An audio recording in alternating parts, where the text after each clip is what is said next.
مشاهدي قنوات شبكة الإعلام العراقي الكرام، والسلام عليكم ورحمة الله وبركاته. تستمر مباريات دورينا، تصل الجولة التاسعة من المرحلة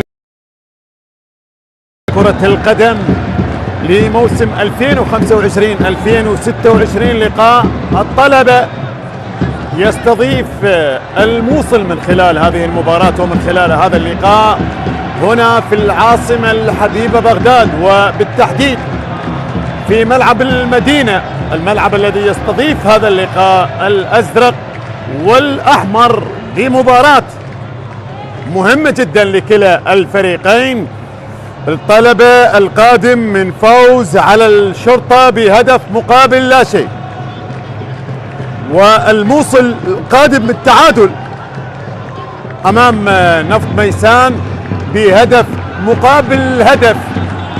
مباراة لا تخلو من الأهمية، لا تخلو من الصعوبة لكلا الفريقين. نتمنى أن نشاهد مباراة كبيرة، نتمنى أن نشاهد لقاء ممتع، لقاء مثير بقيادة حكمنا الدولي حامد طالب. وفي غرفة الفار لدينا فيد كريم وجهاد عطية. هنا الكابتنية كابتن محمد معن، لاعب من اللاعبين الخبرة على مستوى علاء عبد الزهرة، بكل تأكيد اللاعب الخبير، الأندية العديدة، السنوات، المواسم، المنتخبات الوطنية بالنسبة لهذا اللاعب. هنا غرفة الفار فيد كريم وجهاد عطية، بينما هنا الموصل الفريق الذي يمن النفس بالعودة بالنقاط الثلاث، مع أن المباراة ليست سهلة ولكنه قادر بالأسماء بقيادة المدرب جاسف سلطان، الذي يواجه المدرب الإيراني علي رضا منصوريان، الرجل الذي حقق من المباراة الأولى الانتصار على واحد من الفرق الكبيرة اللي هو فريق الشرطة صاحب الألقاب الأربعة الأخيرة المتتالية. إذن طلبة بمعنويات كبيرة يدخل لهذه المباراة مع الجماهير الحاضرة على المدرجات، بينما هذا الرجل الذي ينتظر من الأحمر أن يحقق الانتصار، يحقق نتيجة جيدة، وجماهير الطلبة على المدرجات تنتظر كذلك نتيجة من خلال هذا اللقاء. هذا منصوريان، علي رضا منصوريان، مدرب الذي تحدث على أنه الفريق سيعود متقدما، والموصل وجماهيره كذلك الحاضرة على المدرجات تمن النفس من خلال هذا اللقاء بالعودة بالنقاط الثلاث. مهند قاسم يطلق الصافرة على بركة الله.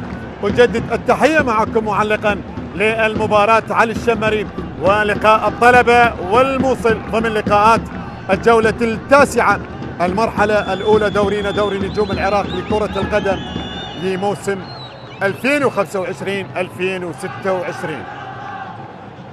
التشكيل الحاضر لفريق الموصل اللي يلعب بالألوان الحمراء على يسار السادة المشاهدين: مهدي هاشم، محمد معن، رامي الوسماني، وجوستين كولومبي، وسيدريك الكاميروني، ولدينا باقر عطوان، سامر محسن، أكرم رحيم، روش فونينج، وبيدي سيرجي الريان، وعلاء الدين الدالي. هذه تشكيلة فريق الموصل لمباراة اليوم. بالمقابل الطلبة كالمعتاد بالألوان الزرقاء، ويلعب على يمين السادة المشاهدين بتشكيلة حاضرة: سجاد محمد، حسين عامر، مصطفى محمد معن، ماسس، غيث معروفي، حسين عمار، محمد مزهر، حبيب الوسلاتي، وزيد إسماعيل، علاء عبد الزهرة، ومنتظر عادل نعمة. هذا منصوريان كان لاعب وسط ومثل منتخب إيران في كأس العالم بدأ اللعب في عام 93 واعتزل اللعب عام 2008. أتحدث عن علي رضا منصوريان مدرب فريق الطلبة. بالمقابل كان واضح في الصورة كاسب سلطان مدرب فريق نادي الموصل. فريق الموصل من الفرق التي غابت بطبيعة الحال عن دورينا، ولكنها تعود مرة أخرى لدور الأضواء، لدور نجوم العراق. فريق الموصل واحد من الفرق التي كذلك أسماء كبيرة على مستوى اللاعبين، على مستوى المدربين.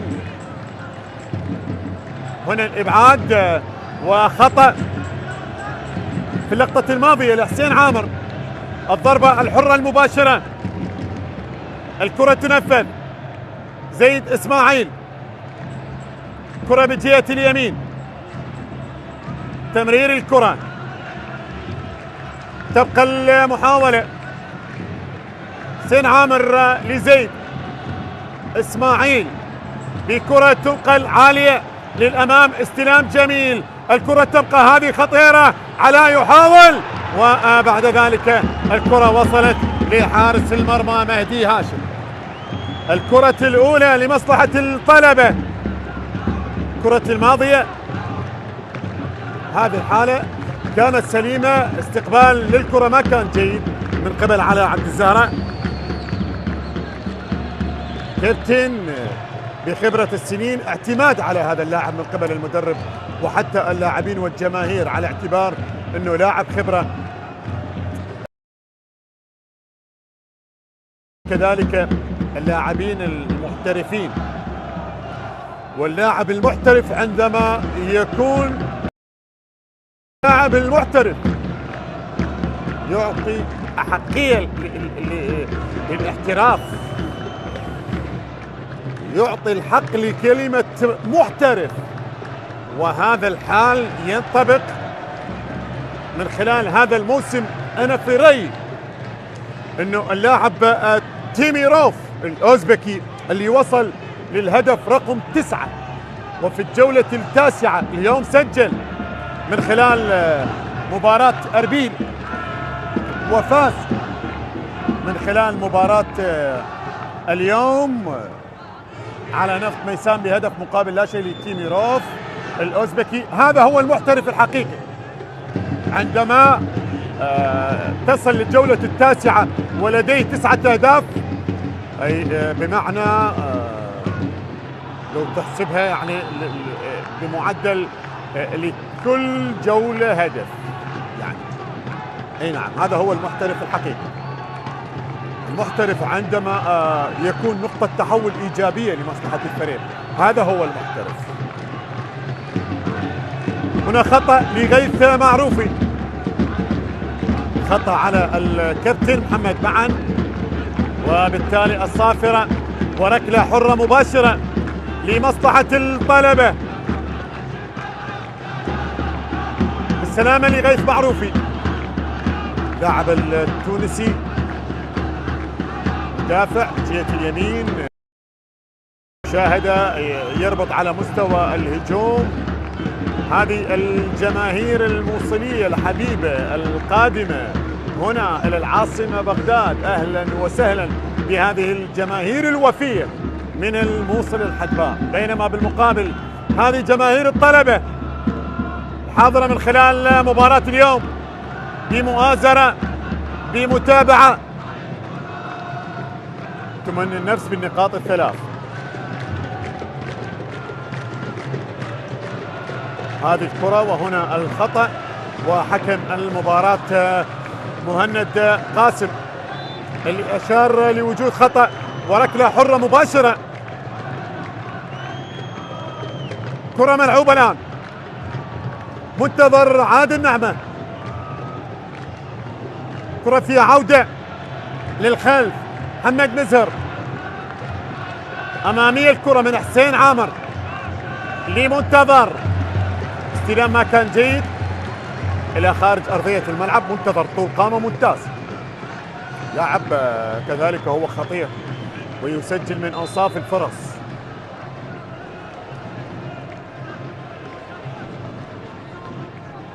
الكرة ملعوبة الآن لمصلحة الموصل.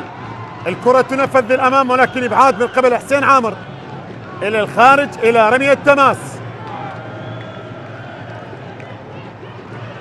هنا سامر محسن لاعب نادي الموصل، رمية تماس، رامي اليمني على التنفيذ، بينما هنا بالمقابل ماسيس اللي كان واضح في الصورة. كرة تبقى لمصلحة الموصل قريبة من منطقة الجزاء والتسديدة تأتي ولكنها مرت إلى خارج أرضية الملعب من أكرم رحيم. لاعب خبرة في وسط الملعب، لاعب يمتاز بالقوة الجسمانية، كذلك من اللاعبين الذين يصنعون الأهداف ويسجلون الأهداف. هذا أكرم رحيم.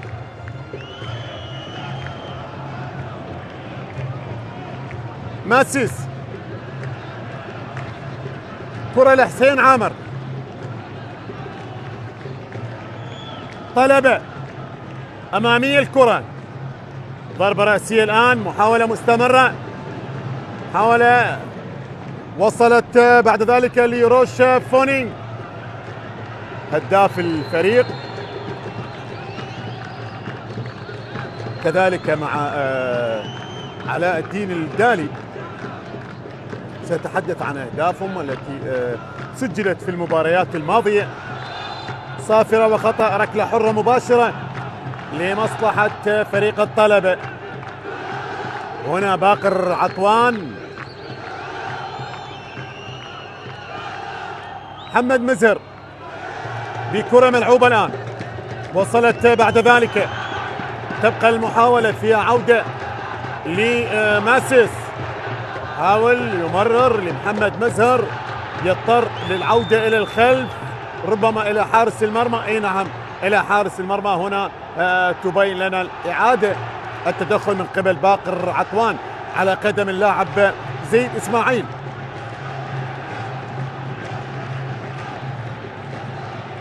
زيد الذي قدم الكثير وقدم شيء مثالي مع منتخبنا الوطني في آخر مشاركة في بطولة كأس العرب التي أقيمت في قطر. كرة ملعوبة الآن، التمريرة أمامية على مستوى عمق المدافعين ولكن خروج موفق لحارس المرمى في اللقطة الماضية. خروج موفق لمهدي هاشم. هذا حسين عمار جهة اليمين دائما ما يتقدم بالكرات الهجومية لمصلحة الطلبة. الكرة على الدين الدالي ولكن ماسيس بالقوة الجسمانية والمكاتفة القانونية استخلاص ممتاز للكرة الماضية، بينما الكرة فيها عودة حسين عمار لحسين عامر.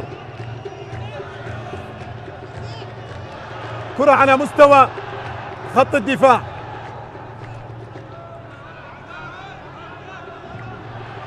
طلبة تعادل بدون أهداف لغاية الآن. مباريات التي سبقت هذه المباراة تتحدث عن لقاء زاخو والكرخ الذي انتهى بها، ولقاء كذلك أربيل ونفط ميسان الذي انتهى لمصلحة أربيل بهدف مقابل لا شيء. لدينا لقاء يقام بذات التوقيت، مباراة الغراف بينما الكرة ملعوبة الآن لمصلحة الطلبة. الكرة تنفذ عالية، محاولة مستمرة ولكن خروج لحارس المرمى في اللقطة الماضية من أمام مصطفى محمد معا. هذا مصطفى تقدم في الكرة الماضية ولكن لدينا إصابة لحارس المرمى بالسلامة للحارس مهدي هاشم. مباراة مستمرة بالتعادل بدون أهداف لغاية الآن. هنا التدخل والصافرة والخطأ. كرة الماضية، اللقطة الماضية،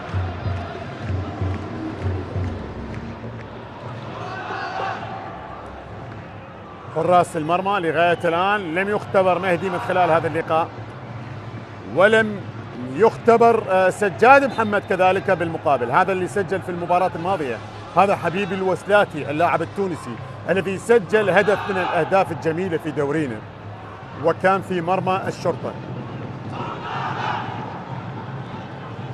كرة فيها عودة صافرة وخطأ لسيدريك. سيدريك إنجاه لاعب الكاميروني بكرة مع علاء عبد الزهرة في اللقطة الماضية، وبالتالي الخطأ والركلة المباشرة لمصلحة فريق الموصل، من الفرق التي تمتلك قاعدة جماهيرية كبيرة، من الفرق التي مثلها العديد من الأسماء والعديد من اللاعبين، من الفرق التي عادت لدور الأضواء هذا الموسم، ولكن العودة ليست عودة يعني بكلام بمجرد أنه الفريق عاد وخلص، لا، الفريق شكله ناوي على أنه يكون بمركز جيد ينهي من خلاله الموسم.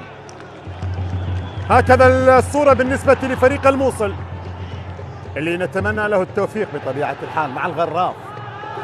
الفرق التي تعود لدور الأضواء نتمنى لها التوفيق بأن تكون العودة موفقة، ولكن الغراف هو للمرة الأولى يتأهل، والغراف الذي بكل تأكيد لغاية الآن جيد. الغراف مع أول موسم مباريات، كل المباريات قدم فيها مستوى كبير الغراف، حتى المباريات التي خسرها هو قدم مستوى كبير. كرة ملعوبة الآن فيها عودة لسيدريك، تمرير الكرة جوستين لباقر، تمرير لسامر محسن جهة اليمين، يحاول سامر ولكن محمد بزهر، تبقى الكرة رامي الوسماني، في عودة للخلف لسيدريك، يعود لمحمد معا، وصلت لحارس المرمى. هذه الكرة التي كانت للاعب بيدي سيرجيس، لاعب من كوتيفوار، لدينا بيدي سيرجيس رايان من كوتيفوار. بالسلامة لماسيس، ماسيس ارتين بكرة. النزول كان مؤلم جدا، النزول بهذه الطريقة بطبيعة الحال قد يسبب إصابة. يكون هذا اللاعب بيدي سيرجيس وهذا ماسيس، مر السلامات والحمد لله. ما نتمنى نشاهد إصابة من خلال هذا اللقاء، ما نتمنى نشاهد إصابات، ما نتمنى نشاهد بطاقات ملونة، ولكن الهدف نتمنى نشاهده، الهدف نتمنى أن نشاهده من خلال هذه المباراة ومن خلال هذا اللقاء. تلعب لحبيب الوسلاتي، أمامي الكرة لمنتظر، يحاول منتظر، والكرة اصطدت وتحولت إلى تماس لمصلحة الموصل. هذا منتظر لاعب مع لاعب ما عنده مشكلة، هذا اللاعب ممكن يمر على مستوى المكاتفة، على مستوى القوة الجسمانية، يمتلك من القوة الجسمانية كذلك. كرة إلى خارج أرضية الملعب، بيدي الكرة إلى هذا التعادل. باس همدان، نفط طهران، استقلال طهران، دوب آهن، أصفهان. هذه التسديدة إلى خارج أرضية الملعب، ودرب كذلك تراكتور علي رضا منصوريان. في أول تجربة، في أول مباراة كانت الأمور طيبة والأمور جيدة، ولكنه ينتظر من خلال هذه المباراة ومن خلال هذا اللقاء اللي لا يزال لغاية الآن الخطورة على المرميين ما شاهدناها، خطورة حقيقية على المرميين ما شاهدناها. فرص لغاية الآن، لا الطلبة أخطر مرمى الموصل ولا الموصل أخطر مرمى الطلبة. مباراة في وسط الملعب، فقدان للتركيز على مستوى التمريرات من خلال هذه المباراة، ولكن هذا لا يمنع بأنه ربما ستكون المباراة أفضل في قادم الدقائق، واعتقد بأنها ستكون أفضل. ولو جاء الهدف خذ مني مباراة ما بعد الهدف، لو سجل أحد الفريقين، لو اهتزت الشباك، جماهير الفريقين تنتظر. بينما هنا تسديدة وحارس المرمى أبعد الكرة إلى ركلة ركنية. حسين عمار سدد الكرة، ولكن مهدي هاشم اللي أبعد الكرة الماضية. هذا المدافع ترويض ممتاز وتحضير باليمين وتسديد باليسار، تسديد الكرة التي مرت وأبعدت من قبل حارس المرمى لمبدأ السلامة والأمان إلى ركلة ركنية، على اعتبار أن الكرة اللي تصطد بالأرض قد يتغير مسار الكرة، قد تغالط حارس المرمى. يقول لك أنا أبعد الكرة وخلاص، أبعد الكرة إلى ركنية تبعد إلى المدافع، ومن ثم المدافع يشتت الكرة. إبعاد الكرة بأي طريقة من الطرق بالنسبة لحارس المرمى هكذا يفكر، وهذا أفضل حل بالنسبة لحارس المرمى.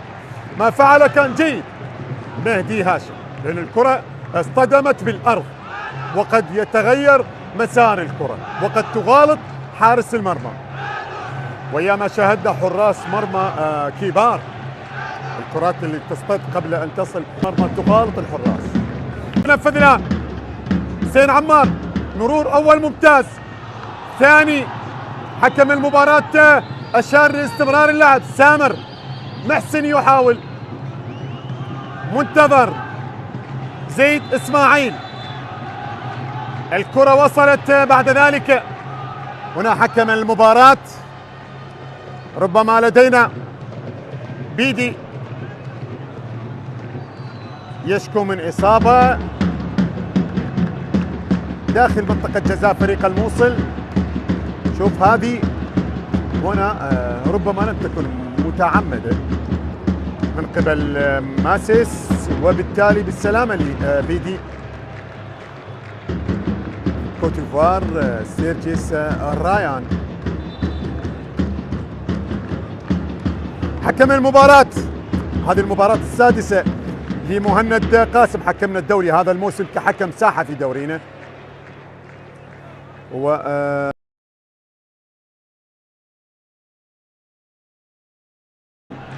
في دوري أبطال آسيا قاد لقاء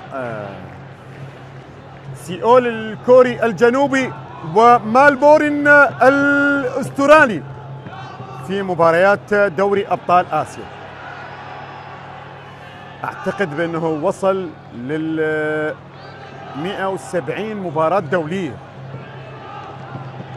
مهند قاسم على ما أعتقد، يعني 169 إلى 170 بالتمام والكمال. بالتوفيق لمهند، بالتوفيق لجميع حكامنا إذا ما كانوا في دورينا أو في المحافل الدولية. هنا المحاولة، سامر محسن استخلاص ممتاز للكرة وتبقى المحاولة ولكنها تبعد، وصلت لمنتظر، منتظر يحاول، بعد ذلك يمرر زيد إسماعيل، تمرير الكرة وصلت لحسين عمار، غيث معروفي، حسين عمار يحاول ولكن المدافع بطول القامة محمد معن بخبرة السنين وبالقوة الجسمانية لدى هذا اللاعب، مواسم عديدة، سنوات طويلة، لاعب خبرة وعلى مستوى خط الدفاع بكل تأكيد يعني تكون لديه الأفضلية. حكم المباراة مهند وبيدي يقول هذه قدمي وهذه اللي أعتقد يتحدث عن اللحظة التي أصيب فيها وسقط داخل منطقة الجزاء. الكرة تنفذ من الضربة الركنية داخل منطقة الجزاء، الكرة خطيرة ولكن إلى ركلة مرمى لمصلحة فريق الموصل. هذا محمد معن، بينما هنا حسين عمار صاحب، أعتقد بأنه كرة هذا اللاعب هي الأخطر في المباراة، التسديدة التي أبعدت. الموصل الحدبة وجماهير الموصل في بغداد اليوم منورين بغداد. اي والله منورة بغداد بأهل الموصل، جمهور الموصل وعشاق الموصل ورايات نادي الموصل صغارا وكبارا بهذه الأجواء والحضور على المدرجات والسفر ومعاناة السفر في مثل هكذا أجواء والمباراة في هكذا توقيت. تحية لهذه الجماهير التي أرفع لها القبعة. اي والله. كرة إلى خارج أرضية الملعب، تحولت إلى رمية تماس. تماس الآن، هذا منتظر ولا زلنا ننتظر، والمنتظر من الفريقين أن يسجل. تهتز الشباك، خذ مباراة ما بعد الهدف. يسجل الموصل، خذ مباراة بعد الهدف. يسجل الطلبة، عاد المباراة كيف راح تكون؟ بالسلامة لعلاء الدين الدالي.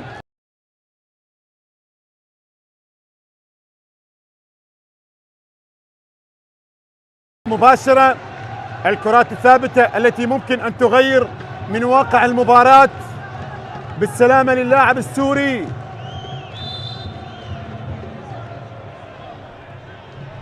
مهند قاسم حكم المباراة.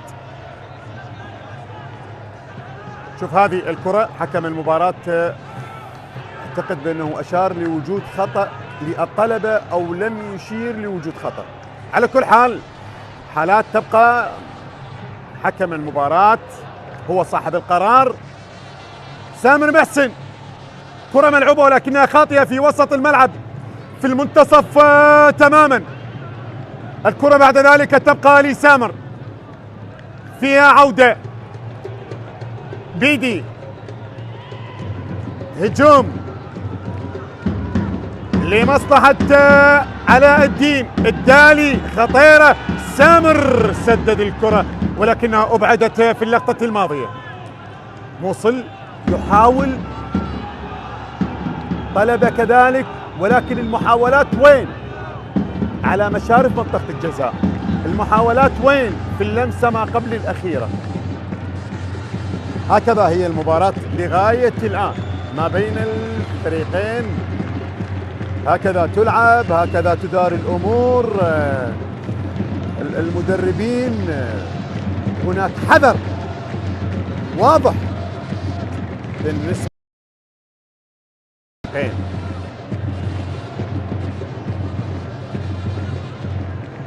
غيابات، تتحدث عن غيابات فريق الطلبة بكل تأكيد، ولكن كرة القدم ومباريات الدوري، الفريق اللي عندما يكون قادم من انتصار في المباراة اللي بعد الانتصار يلعب المباراة بمن حضر، وهذه الأسماء الحاضرة من خلال مباراة اليوم لفريق الطلبة هي أسماء كذلك كبيرة. إذا ما كانوا اللاعبين المحترفين أو اللاعبين المحليين هم أسماء جيدة لدورينا. حسين عامر، حسين، الكرة وصلت لمحمد مزهر، تمرير الكرة من علاء عبد الزهرة لمحمد مزهر، وصلت لحسين عامر. حسين، علاء عبد الزهرة، تمرير لغيث معروفي. غيث يحاول، يطالب بلبسة يد، يطالب بخطأ. الكرة لا زالت ومستمرة، ولدينا الآن الصافرة والخطأ والركلة الحرة المباشرة. هذا التونسي غيث طالب بخطأ، حكم المباراة اعتمد على راية المساعد، الراية ما كانت حاضرة. هذه الكرة التي طالب فيها، وبالتالي الحكم المساعد الثاني علي فاضل أشار باستمرار اللعب بهذه اللقطة، وهذا غيث معروفي.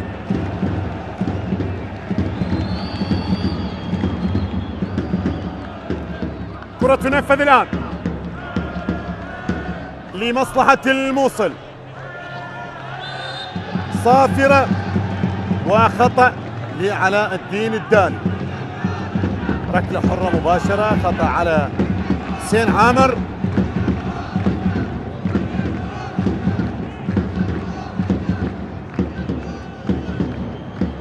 هذه كرة الخطأ، كرات الثابتة. مباراة لغاية الآن مقفلة، المباراة مقفلة، المباراة تحتاج لمحاولات ولنزعة هجومية.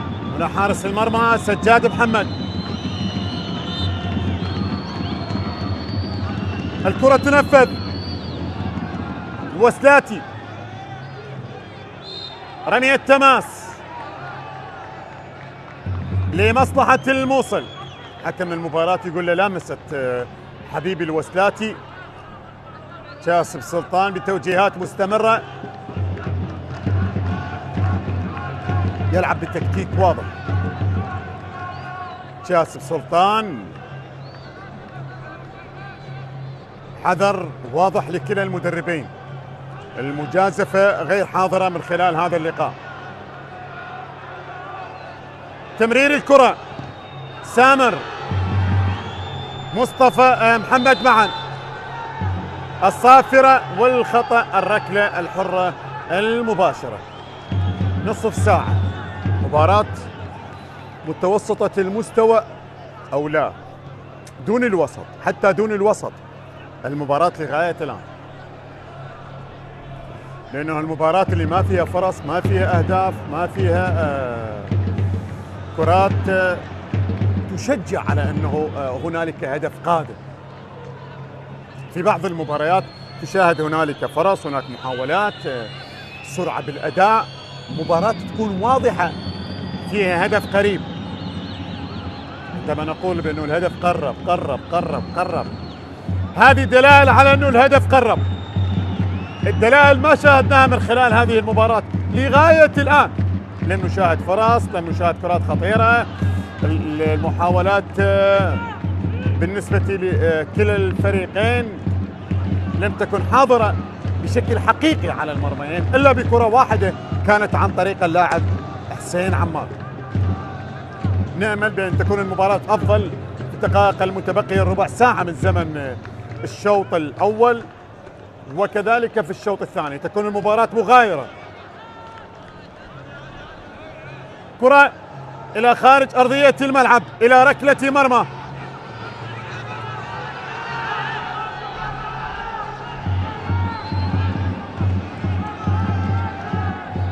مصطفى محمد معا، كرة لمنتظر عادل لغيث معروفي، إرسال كرة ولكنها اصطدت وتحولت إلى خارج أرضية الملعب إلى رمية تماس.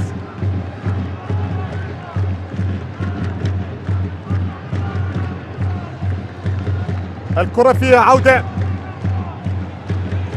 لمنطقة الدفاع، حبيب الوسلاتي، حسين عامر لحبيب،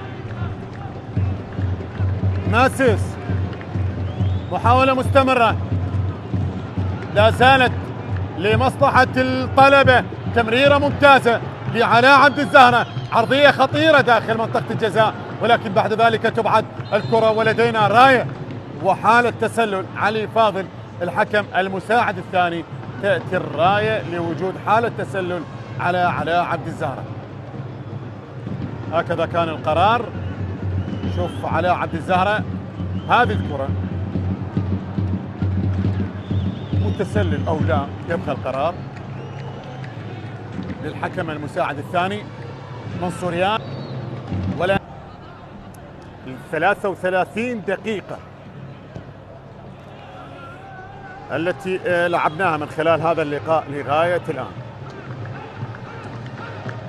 هنا على عبد الزهراء،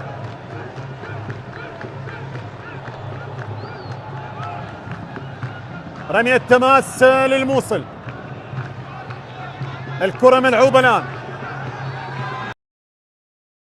علاء الدين الدالي لمنتظر، حاول أن مر من الأول، وبعد ذلك الكرة تقطع إلى خارج أرضية الملعب.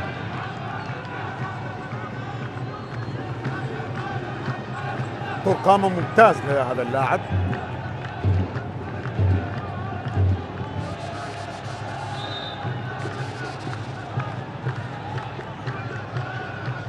خطأ الآن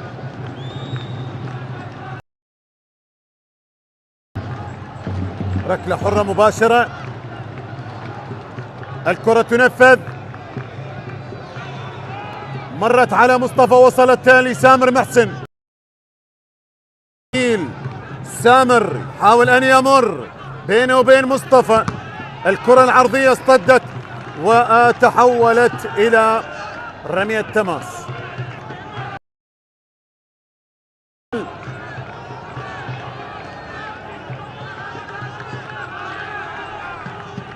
رامي على التنفيذ، رمية التماس على شكل الكرات الركنية، المحاولة مستمرة والتسديدة تأتي ولكن تبعد عن طريق ماسس.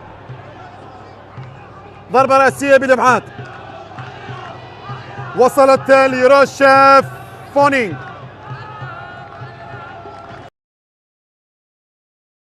فيها عودة لمحمد معن، تمرير الكرة للأمام، محاولة مستمرة،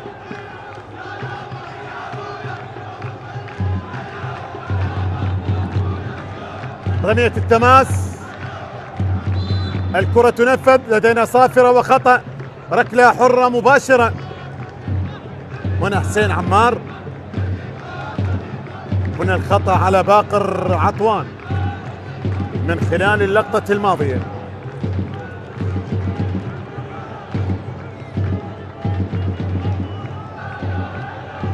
أمامية الكرة من ماسس، فيها عودة بضربة رأسية من قبل المدافع سيدريك في اللقطة الماضية. وصلت لحارس المرمى دي هاشم. 10 دقائق على نهاية الشوط الأول والتعادل بدون أهداف. روش فونينغ تبعد من محمد مزهر، وصلت لحسين عمار، تبقى المحاولة مستمرة، طلبة اصطدت، عادت حسين عامر، أمامية الكرة، استلام جميل، بعد ذلك زيد إسماعيل بتمريرة ممتازة لغيث معروفي، يطلب المساندة، يعود إلى الخلف لزيد إسماعيل، زيد صافرة، ولدينا خطأ، ركلة حرة مباشرة في مكان جيد بالنسبة لفريق الطلبة. هذا فونينغ، خطأ على باقر عطوان في اللقطة الماضية، والركلة الحرة المباشرة، الكرة تنفذ، ماسس تقطع من أمامه، مر سامر يحاول أن يمر من ماسس، بعد ذلك التمرير لرامي وثماني، كرة خاطئة، زيد إسماعيل يحتفظ بكرته، يتقدم، بعد ذلك يمرر لمنتظر عادل نعمة، منتظر، تمرير الكرة محمد مزهر، تمرير الآن طلبة،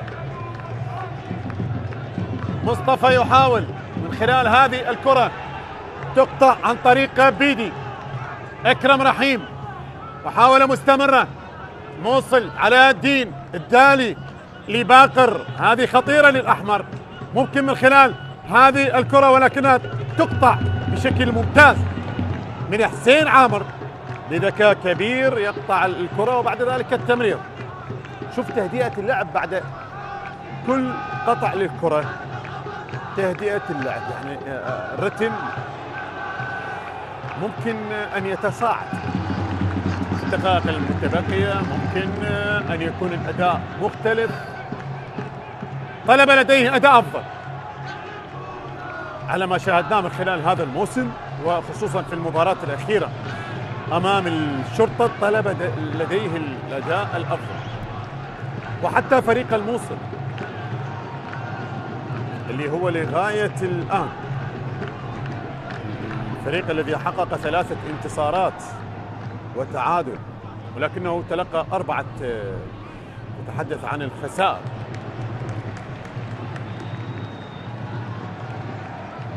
تتحدث عن الخسائر، الفريق الذي من خلال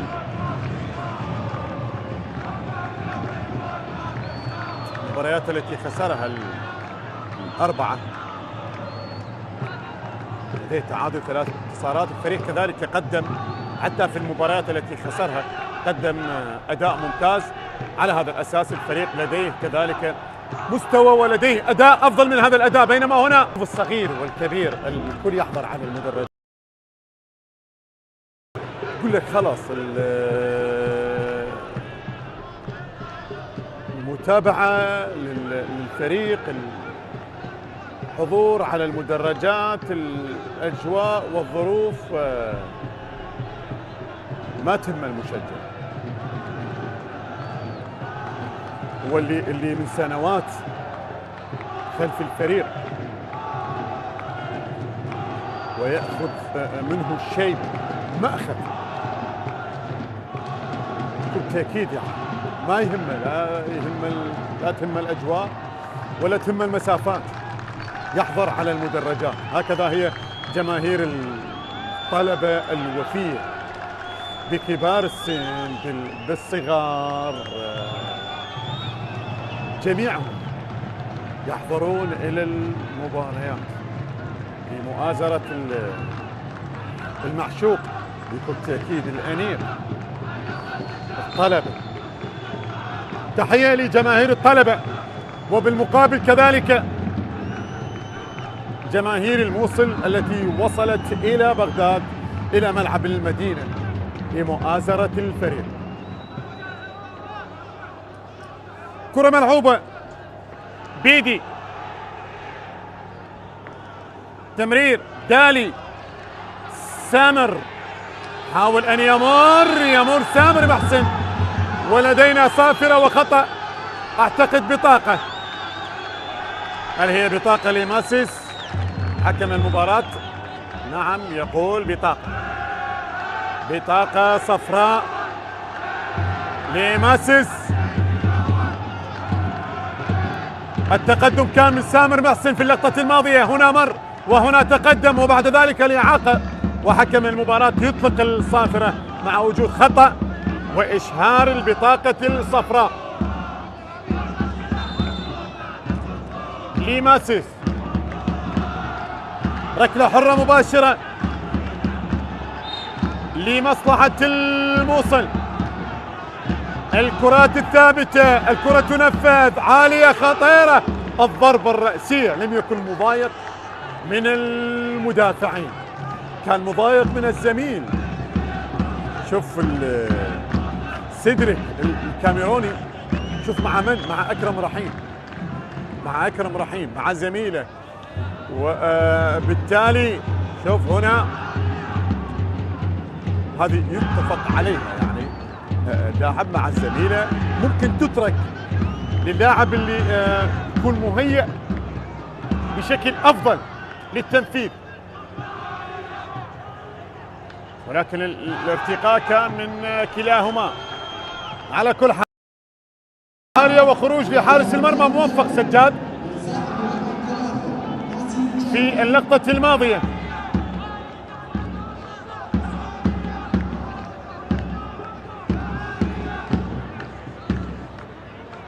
كرة ملعوبة الآن، وصلت لرامي، يحاول أن يمر، تقطع من مصطفى، تمرير بعد ذلك حبيب الوسلاتي بلمسة مع محمد مزهر،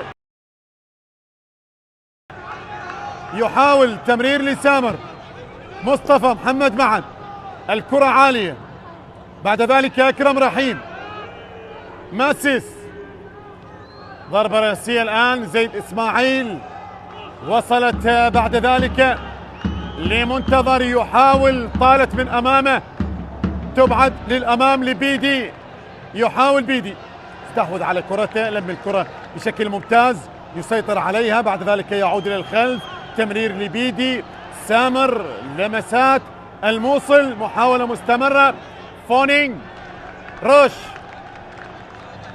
لجوستين الكولومبي، عالية الكرة ولكنها وصلت لحارس المرمى مع وجود ربما حالة تسلل. اي نعم، حيدر عبد الحسن الحكم المساعد الأول، الراية حاضرة وحالة تسلل، ركلة حرة غير مباشرة في اللقطة الماضية. هذا سامر، وهذه الكرة اللي كان فيها متسللا علاء الدين الدالي مهاجم الموصل، وهذا علاء عبد الزهرة. لا علاء الدين سجل ولا علاء عبد الزهرة سجل، لا الأحمر سجل ولا الأزرق سجل، ونحن على بعد دقيقة واحدة من نهاية الشوط الأول، عدا طبعا الوقت المضاف اللي سيضيفه حكم المباراة. كرة ملعوبة الآن أمامية، الكرة في وسط الملعب، تقطع من بيدي، 4 مقابل 3، الفرصة متاحة للموصل، هذه كرة ولا زالت الفرصة خطيرة، التمرير لأكرم، سدد الكرة ولكنها ضعيفة ضعيفة ضعيفة ضعيفة الكرة وضعيفة التسديدة، وصلت لحارس المرمى، وهنا كان يطالب ربما حارس المرمى بلعب الكرة لمكان ما للاعب، وربما كان يتواجد ويأخذ فراغ، لكن حارس المرمى لعب الكرة للمدافع علاء عبد الزهرة، ركلة حرة مباشرة، كرة الماضية خطأ على جوستين ميدراندا لاعب الكولومبي، أمامية الكرة لسامر محسن، سامر مرور ممتاز، كذلك يحاول تمرير الموصل، الآن أداء جيد، الموصل الآن أداء جيد، بدأ يتقدم، بدأ يحاول، الكرة الآن بجهة اليسار، بيدي، جوستين، كرة وصلت، هجوم لحبيب الوسلاتي بتمريرة لمنتظر عادل، تقطع الكرة، منتظر حصل الكرة، حكم المباراة منتظر يطالب بخطأ،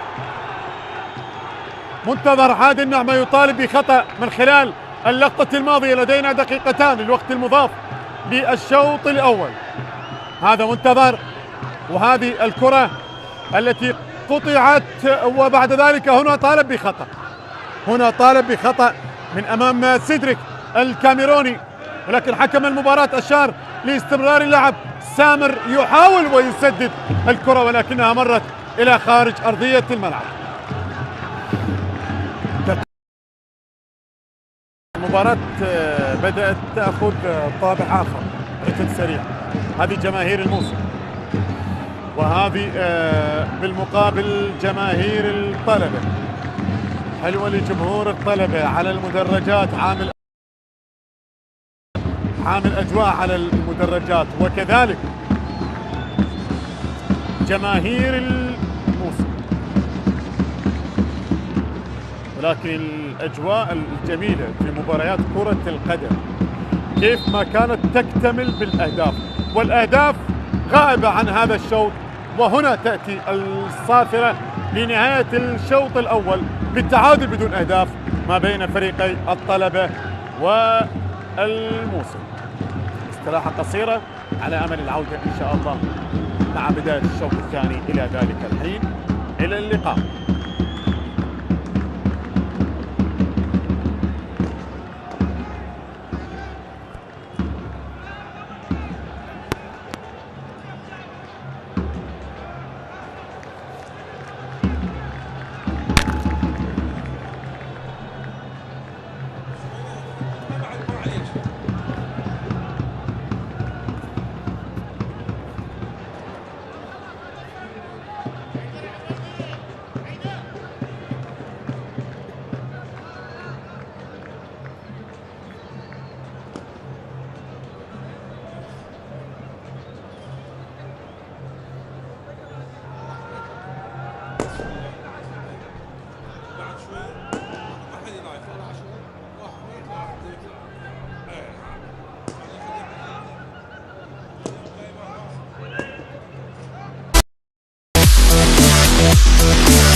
للوسط الى محمد سادات، ضغط على محمد سادات، ممكن الان الكرخ يفعلها، ممكن مامادو، خطيره خطيره خطيره، وهدف اول.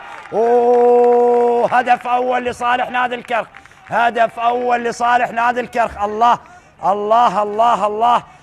اللاعب اللي سجل ايضا في مرمى دهوك ونادي القاسم ياتي ويسجل اليوم من خلال هذه المباراة أول أهداف اللقاء. إذن الكرخ الكناري في ملعبه في هذا اللقاء، الله بذكاء وبطريقة جميلة يضعها في المقص الأيسر لمرمى فريق النفط. لاحظ العمل الكبير من اللاعب مامادو نياس اللاعب الموريتاني، وبعد ذلك هيئها ويسجل فريق نادي الكرخ أول أهدافه في هذا اللقاء.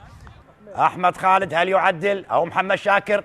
أحمد خالد يتقدم ويسجل هدف التعادل، هدف تعادل لفريق النفط. أحمد خالد يسجل هدف التعادل لفريق النفط من ركلة جزاء. هو من صنع ركلة الجزاء أحمد خالد، وهو من سدد ركلة الجزاء أحمد خالد ليسجل على يمين حارس المرمى محمد شاكر ليعدل النتيجة لفريق النفط في مرمى الكرخ. 1-1. إذن الكرخ يتقدم أولا والنفط يعادل في نهاية الشوط الأول. هل يقلب الطاولة فريق النفط على الكرخ قبل نهاية الشوط الأول داخل منطقة الجزاء؟ ممكن الآن محمد عدل، المحاولة تستمر، ستار ياسين يحاول أن يمر ستار، هدف ثاني. الله الله الله الله الله على هدف جميل.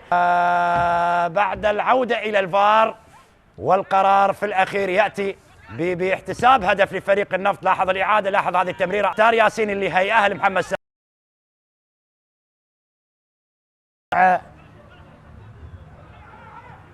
ياكوبو، وهدف تعادل. الله الله الله الله الله الله على محمد خالد، الله على اللاعب المميز، الله على محمد خالد. كرة ولا أروع عن طريق اللاعب محمد خالد يدرك التعادل لفريق الكرخ. الويا كوفي، لاحظ الإعادة، غير متسلل، غير متسلل محمد كوفي، لكن مر بهذه الطريقة وقوي. الله هوب بالمباشر في المرمى ليسجل هدف التعادل لفريق الكرخ. الله على كرة جميلة من محمد خالد كوفي يسجل من خلال هدف التعادل لفريق نادي الكرخ لتصبح النتيجة 2-2 الآن. 2-2 الآن ما بين فريقي النفط والكرخ. من الحارس كميل سعد، خروج لمحمد حميد، ماذا تفعل يا محمد حميد؟ يا الله، جول جول جول جول جول، هدف أول لنادي أربيل، خطأ لا يغتفر من محمد حميد، خروج غزبكي شيرزاد تيميروف، شوط كميل سعد هو الذي صنع الهدف، الأسيست لكميل، وتيميروف يضع كرة الهدف الأول. شوهد كميل، نعم لم يكن متسللا تيميروف.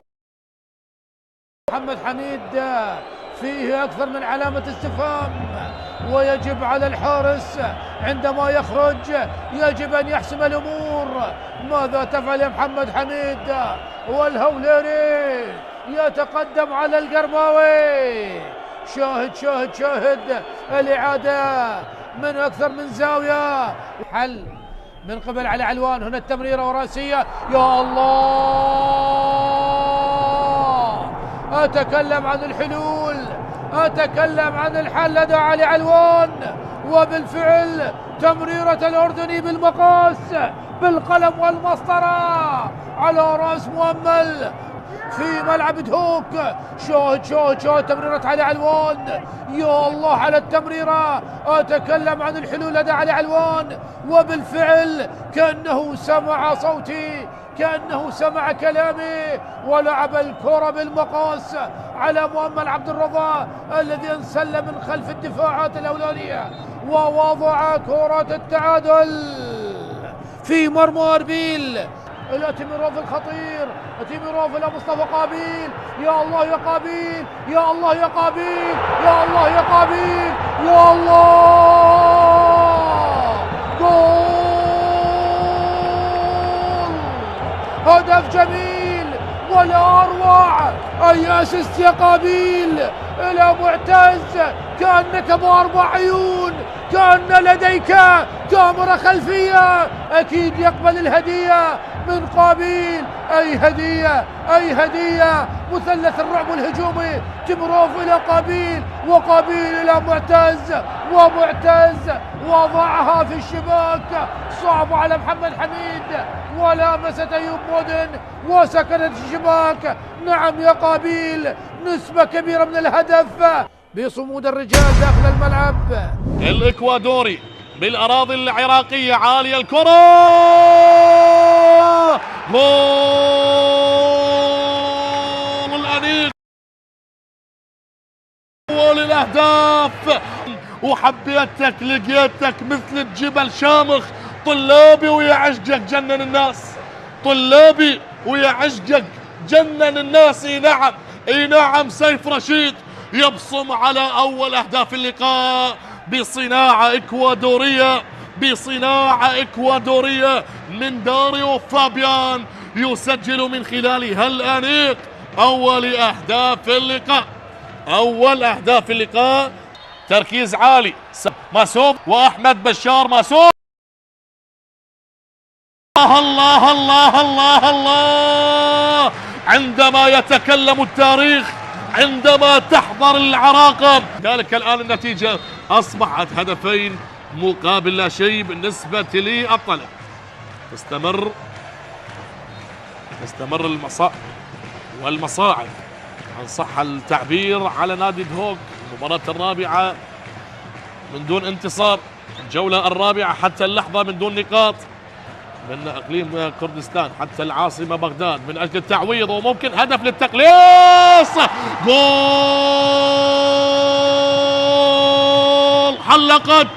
حلقت صقور الجبال. نعم، حلقت صقور الجبال. لا يتأثر الصقر بالعواصف. كريم درويش، الخطة الذكية اللي لعبت بالمخالفة باللقطة الماضية، وهنا ما كذب خبر، وصل بالتوقيت المناسب وسجل كريم درويش هدف تقليص. النتيجة لم ينظر إلى المرمى، فهو يعرف طريق المرمى جيدا وسجل هدف للتقليص. الله الله الله على صقور جبال دهوك. من جانبي عبد المجيد الحسين علي، العرضية تصطدم بالزحمة الدفاعية، يفضلون الرمية أو الاحتفاظ. نعم، ممتاز يحتفظ بها، ولكنها تعاد كالعادة لفائدة الشرطة. خطيرة. الله الله الله.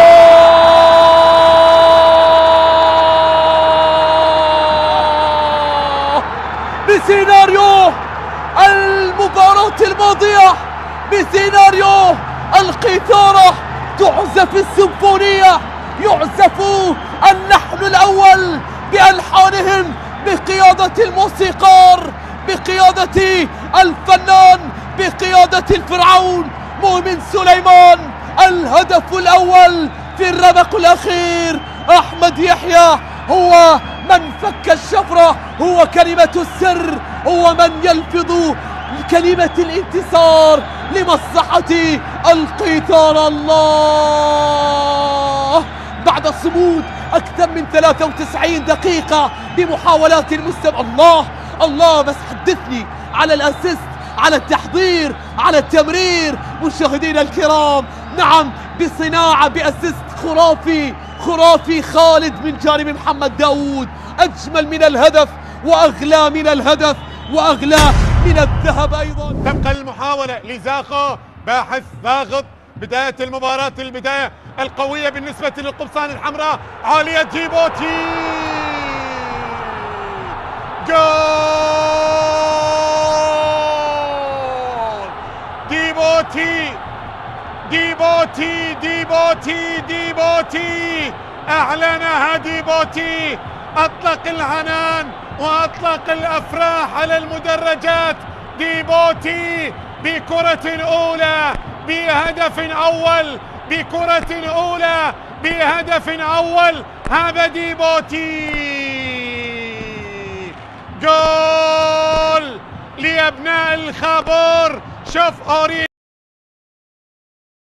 الله الله الله الله الله على الكرة، الله على الضربة الرأسية على يمين حارس المرمى هاني شاكر. هدف مبكر لأبناء الخابور، هدف مبكر للمستضيف، هدف مبكر للقمصان الحمراء. ديبوتي أعلنها وأبعدت الآن عن طريق محمد علي عبود. ديبوتي انطلق، ديبوتي لو مرر لشيركو خطير للثاني، خطير للثاني. الله الله الله الله الله، جول ثاني، هدف ثاني لشيركو، هدف ثاني لأبناء الخابور.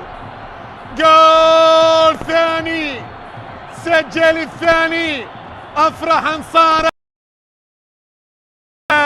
على المدرجات، ويا فرحة كبيرة على المدرجات. تطلق الآن بعد تسجيل الهدف الثاني عن طريق شيكو كريم. استلم الكرة وما كذب خبر، ما كذب خبر. شيركو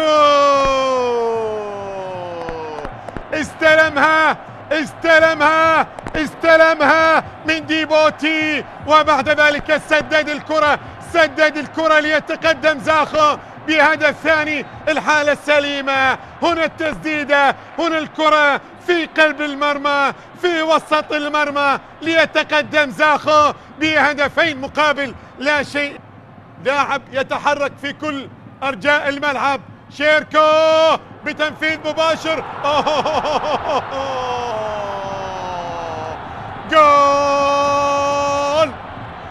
جول ثالث فعلها شيركو بمساعدة المدافع. هدف ثالث لأبناء الخابور، هدف ثالث لزاخو. اي نعم، هدف ثالث وزاخو. افرحي يا انصار ابناء الخابور بهذا التقدم بثلاثية في الدقيقة 44. الكرة تأتي من شيركو كريم، أبعدها حارس المرمى، ولكن اصطدت بالمدافع وعادت إلى المرمى لتسكن الشباك، ليسجل الثالث، ليتقدم بالثالث. هكذا كرة القدم عندما تكون الأمور. وبالتالي كريستيان الصربي توجست من خلال هذا اللقاء. جول الله الله الله الله الله. أمجد عطوان، الله يا أمجد، الله على أمجد عطوان. مع انطلاقة الشوط الثاني، مع بداية الشوط الثاني، مع بداية قوية، والدقيقة الأولى من زمن الشوط الثاني سجل أمجد عطوان هدف جميل بتسديدة رائعة، بتسديدة ولا أروع بظاهر القدم اليمنى. سجل أمجد عطوان الهدف الرابع. رباعية زاخولية.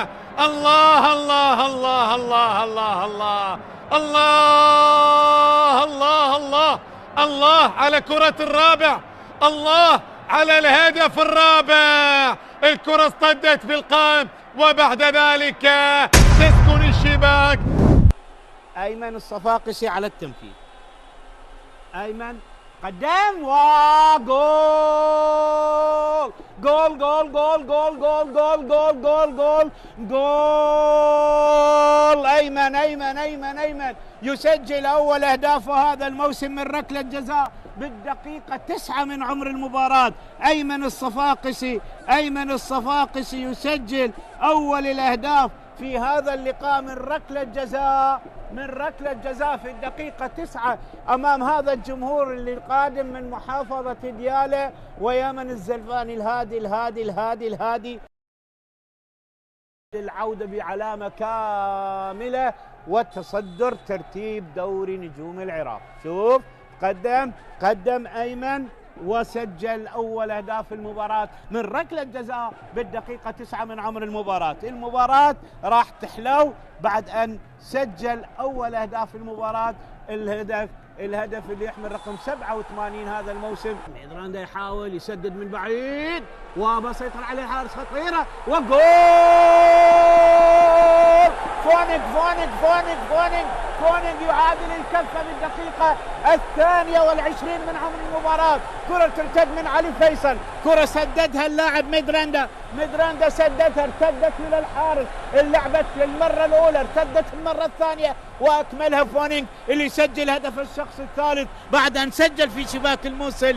والنجف يسجل هدف التعادل ويدرك التعادل في الدقيقة 21 من عمر المباراة. فونيك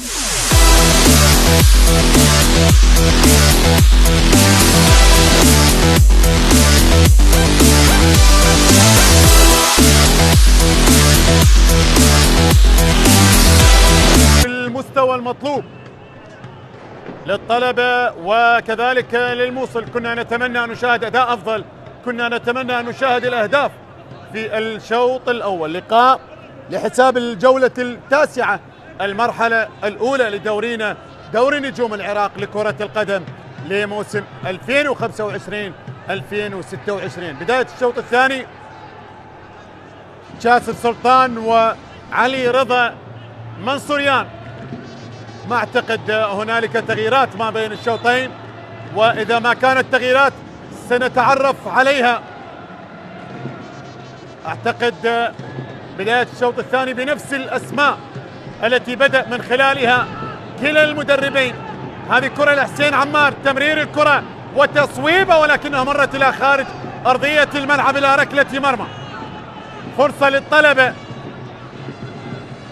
مرت الى خارج ارضية الملعب.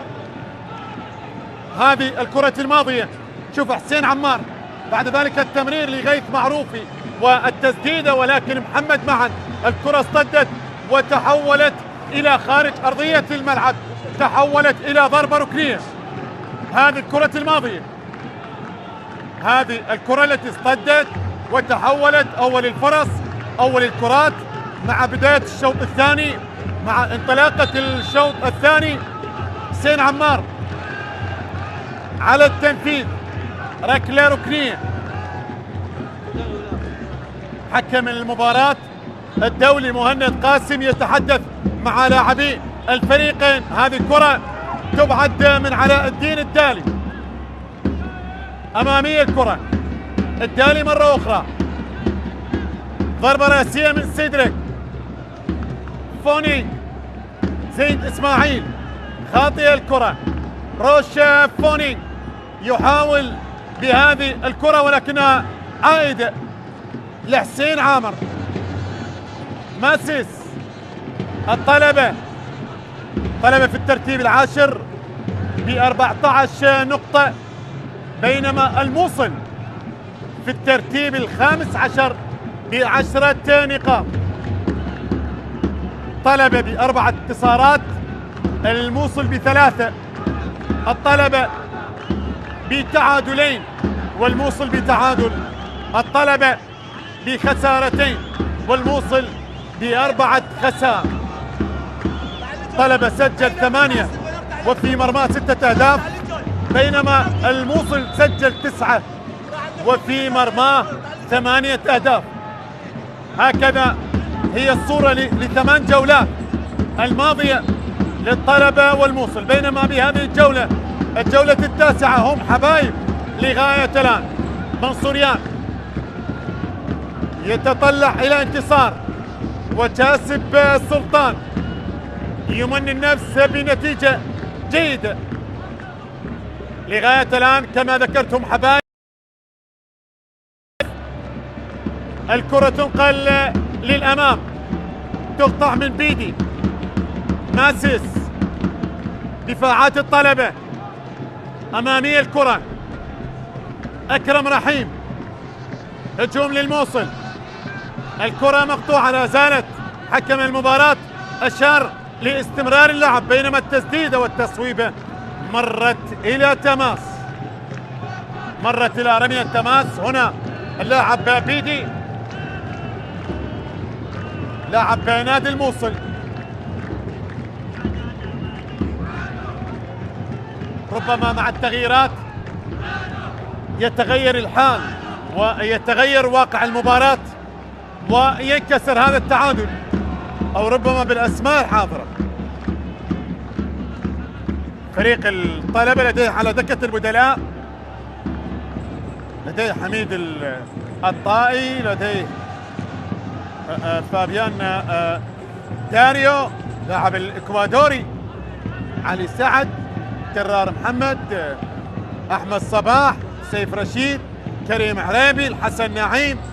هذه الأسماء المتواجدة على دكة البدلاء بالنسبة لفريق الطلبة، بينما بالمقابل الموصل بسام محمد، علي لطيف، هداية لطيف كذلك متواجد على دكة البدلاء. ماجد، عبد الجبار، وعمر عبد الرحمن، معين أحمد، بشير عمر لاعب الغاني، ياسر ناجي كذلك متواجد. هذه كرة مرتدة الآن تقطع، حكم المباراة أشار لاستمرار اللعب. حسين عامر، روشافوني، الكرة مرت إلى خارج أرضية الملعب إلى تماس. هذا جوستين نيدراندا الكولومبي. جماهير الطلبة، منين ما أشوفك أناقة، منين ما أشوفك أناقة، ومنين ما جيتك عشق، أنت أول نفس فيا وقلبي طلع بيدك. اي والله جماهير الطلبة حلوة، جماهير الطلبة على المدرجات. كرة ملعوبة قابل جماهير التي كذلك بهتافات مستمرة وكذلك بمؤازرة مستمرة. جمهور الموصل الحاضر إلى بغداد هم حبايب لغاية الآن على المدرجات وعلى المستطيل الأخضر.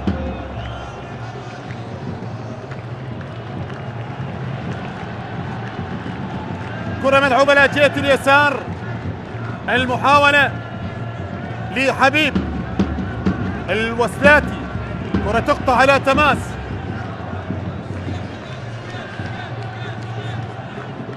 عليها عبد الزهرة لمحمد مزهر، حاول أن يمر تمرير الكرة، تقطع الآن.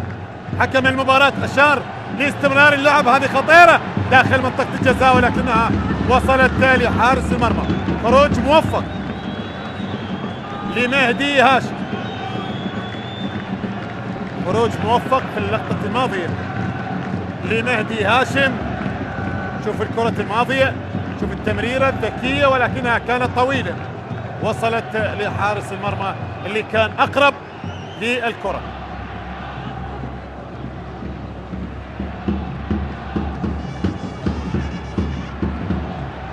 حبيب الوسلاتي لمنتظر، يحاول منتظر، كرة عرضية هذه خطيرة، حسين عمار تبعد الكرة عالية، غيث، حسين عامر، ماسس، زيد اسماعيل، تمرير الكرة الى الطرف الايمن، استلام جميل، طلب ضاغط من خلال هذه اللحظات، كرة فيها عودة لزيد اسماعيل، بعد ذلك التمرير لمحمد مسهر، طلب للكرة من مصطفى محمد معا ولكن التمريرة خاطئة، عادت مرتدة الآن للموصل، الموصل بكرة، الموصل بتمريرة ممكن، ولكن حكم المباراة الحكم المساعد الثاني أشار لوجود خطأ لمصلحة الطلبة. يبدو لي الشوط الثاني مختلف تماما عن الشوط الأول، شوط ثاني مختلف تماما، شوط ثاني مغاير على مستوى الأداء، على مستوى السرعة، رتم المباراة، ولكن ما ينقص المباراة هو الهدف.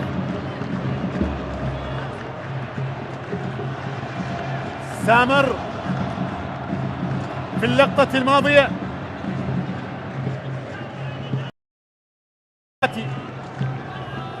بينما هنا لاعب جوستن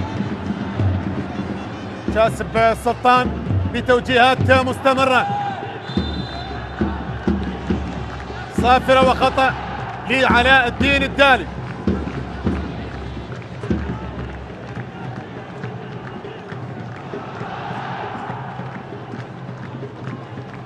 هذه الكرة وهنا الخطأ على حسين عامر، الركلة الحرة المباشرة، مدافع الطلبة، كرة الماضية، وهنا الكابتن على التنفيذ محمد معن بنظرات بترقب. مباراة لا زالت 10 دقائق الشوط الثاني، 55 دقيقة من عمر المباراة. الكرة فيها إبعاد بضربة راسية طالت على منتظر، أصبحت رمية تماس. هنا مصطفى محمد معن بينما هنا منتظر. المباراة فيها جول، المباراة فيها جول، ما راح تنتهي 0-0. أعتقد بأنه المباراة ما راح تنتهي بهذه النتيجة. مباراة فيها هدف للأحمر للأزرق لا أعلم. حبيب تغيير اتجاه اللعب لمنتظر، استلام جميل، بعد ذلك الكرة العرضية والإبعاد على دفعتين من مدافعي فريق الموصل. صافرة خطأ لحسين عامر. مهند قاسم ركلة حرة مباشرة، ربما هناك يتحدث مع فهد كريم وجهاد عطية في غرفة الفار على الكرة الماضية. هذه الكرة إذا ما كان فيها شيء هل سيعود حكم لمتابعة اللقطة؟ أشار لاستمرار اللعب، الحالة سليمة ما فيها شيء بقرار من فهد كريم وجهاد عطية.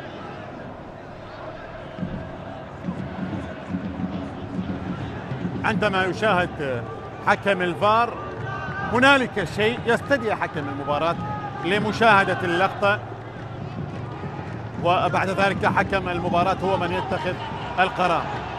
الكرة تقطع من جوستن، تبعد بعد ذلك أمامية الكرة، وصلت لماسس،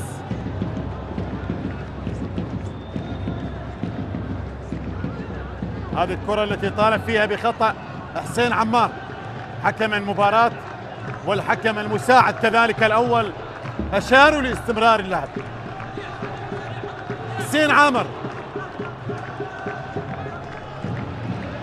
أمامية الكرة، حسين عمار يحاول من خلال هذه الكرة التي طالت إلى ركلة مرمى، طالت إلى ركلة مرمى.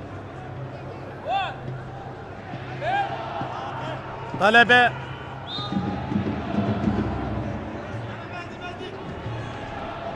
آخر لقب الكل يعلم موسم 2001 وقبله 92 93 وقبله 85 86 و 81 82 و80 81. هذه هي ألقاب الطلبة، ولكن الطلبة قبل 19 لقب كان آخر لقب لفريق الطلبة، يعني آخر 19 لقب من قبله كان الطلبة هو البطل. هل يفعلها علي رضا منصوريان مع الطلبة؟ جماهير الطلبة تتمنى ذلك. هنا زيد إسماعيل لاعب منتخبنا الوطني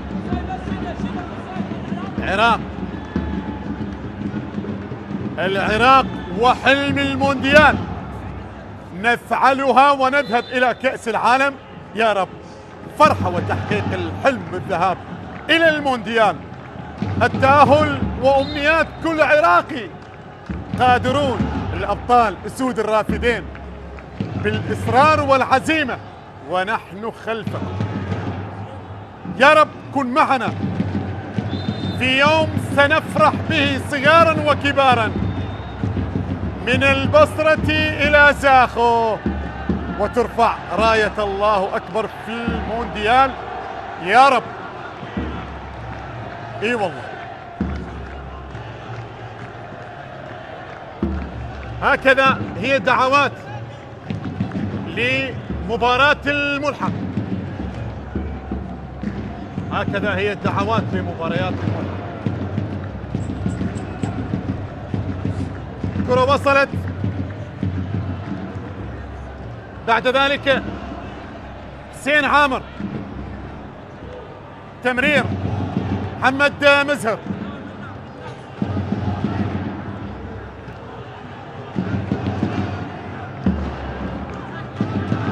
حبيبي الوسلاتي،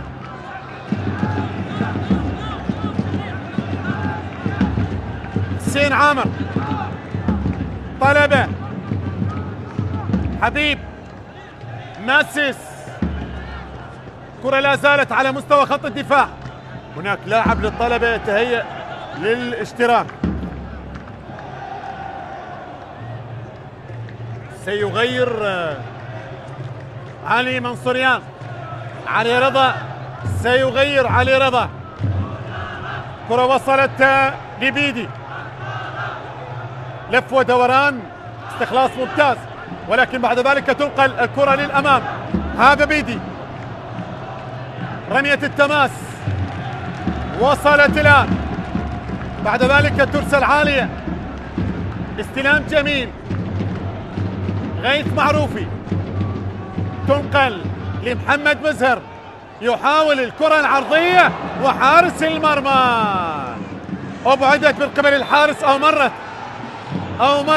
مرت إلى ركلة مرمى، ولكنها كانت خطيرة للطلبة.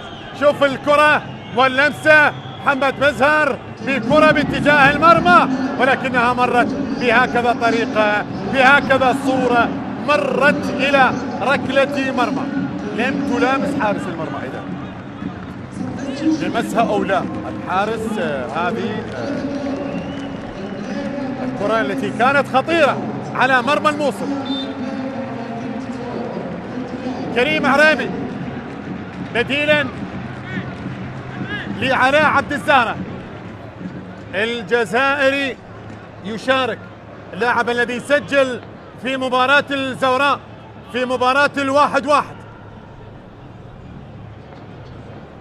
كريم عريبي خلال تلك المباراة. هنا صافرة، خروج لعلاء عبد الزهرة، أول تغيير في المباراة.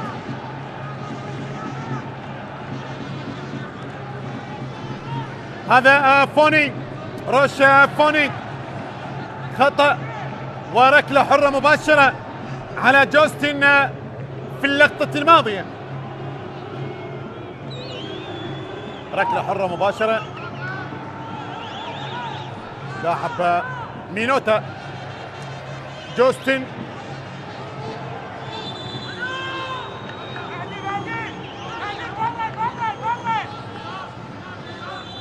ركلة حرة مباشرة الآن لمصلحة الطلبة. هذا كريم عريبي لاعب البديل الجزائري، هل سيأتي بحل؟ كرة تقطع، سامر بلمسة، ولكن غيث معروفي لحبيب الوسلاتي. علاء الدين الدالي بتمريرة خطأ، وركلة حرة مباشرة لمصلحة فريق الموصل. الركلة الحرة المباشرة لفريق الموصل الآن. حكم المباراة مهند قاسم.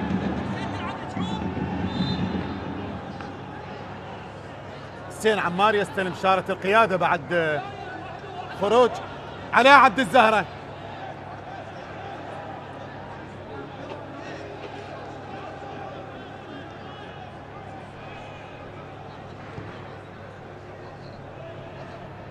كرة وصلت لحارس المرمى،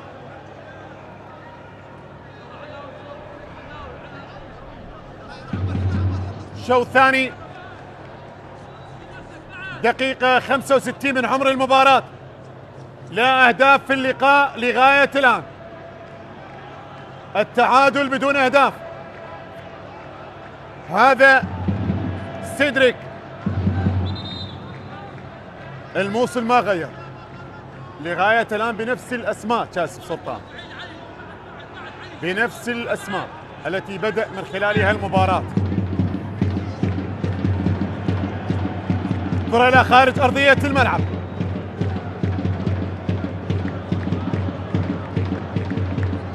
ماسيس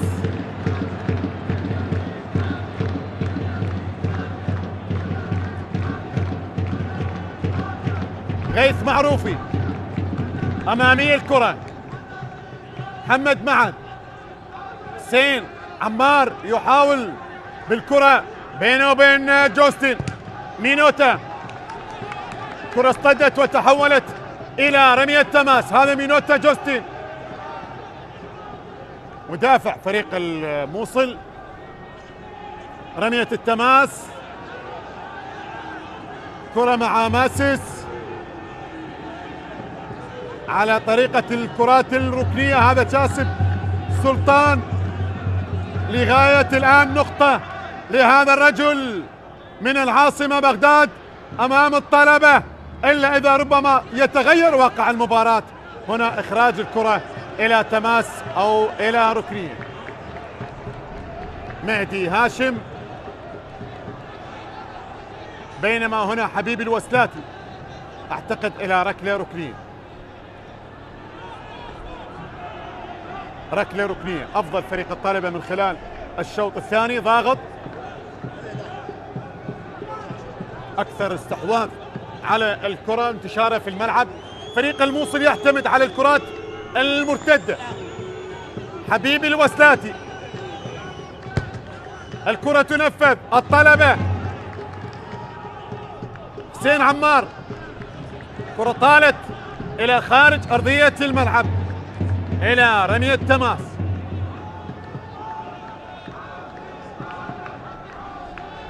هذه الطفلة الجميلة على المدرجات بهذه الابتسامة، بهذه العلامة، بهذه الإشارة، إشارة الانتصار، وبهذه الأجواء. حضورك للملعب هو انتصار. اي والله، حضورك للملعب هو انتصار بهذا العمر وبهذه الأجواء. هذا انتصار لا شك في ذلك. كرة ملعوبة الآن، زيد إسماعيل يحاول من خلال هذه الكرة، تقطع وتبعد على دفعتين للسدرك. حسين عمار، غيث معروفي،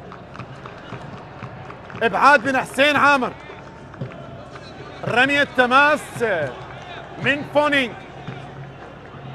هذا باقر،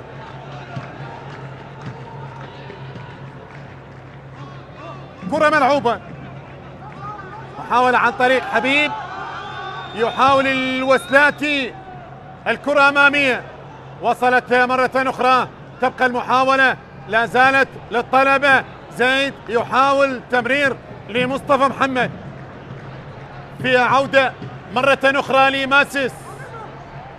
شوف الموصل متراجع، فريق الطلبة يهاجم من منتصف الملعب، وفريق الموصل متراجع في ساحة لعبه. ماسس، تمرير الكرة، كريم عرابي، تمرير الآن، مصطفى بكرة صافرة، ولدينا خطأ في مكان خطير جدا الآن، خطأ في مكان خطير، في مكان قريب.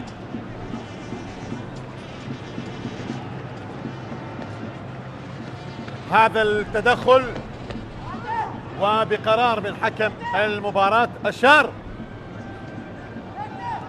لوجود خطأ وركلة حرة مباشرة في مكان قريب. وكرات مثل هذه الكرات تشكل خطورة، ولدينا بعض الأسماء تمتاز بالكرات الثابتة في مثل هكذا مسافة. حارس المرمى مهدي هاشم بتوجيهات مستمرة لحاد الصد، رباعي حاد الصد لفريق الموصل، وحسين عمار الكابتن المدافع، الكرة اصطدت في حاد الصد، وصلت بعد ذلك لبيدي، أمامية الكرة تبعد بضربة رأسية، زيد إسماعيل لمحمد مزهر، صافرة وخطأ، ركلة حرة مباشرة لفريق الطلبة، زيد لغيث معروفي، يعود إلى الخلف، حسين عامر، تمرير الكرة من حسين،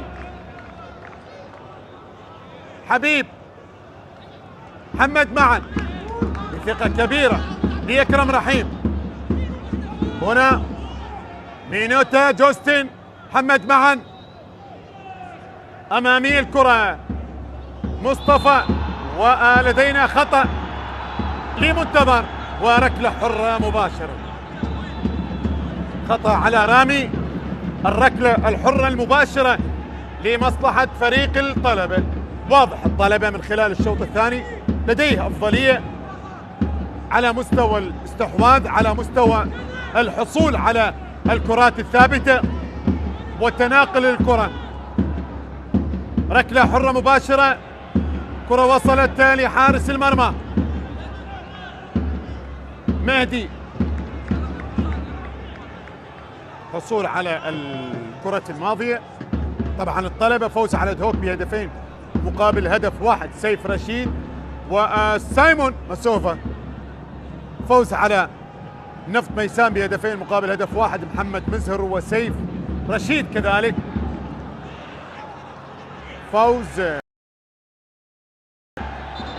تتحدث عن كذلك في بداية الأمر كان على زاخو بهدف لزيد إسماعيل،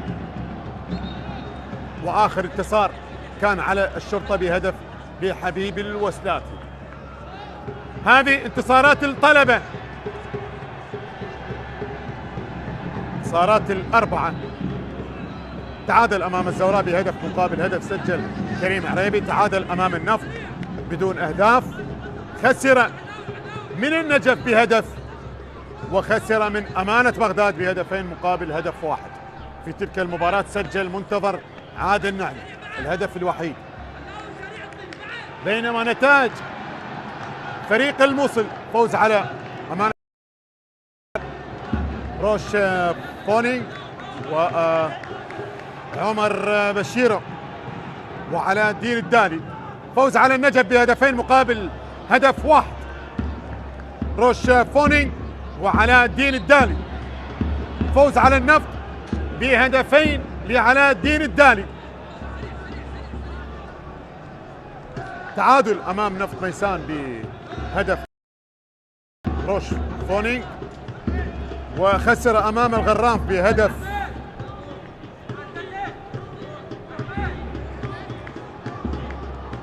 كرة ملعوبة الان. بيالا كذلك امام زاخو بهدف مقابل لا شيء، امام الزوراء بثلاثة اهداف مقابل هدف واحد. كذلك من خلال تلك المباراة سجل روش فونينغ.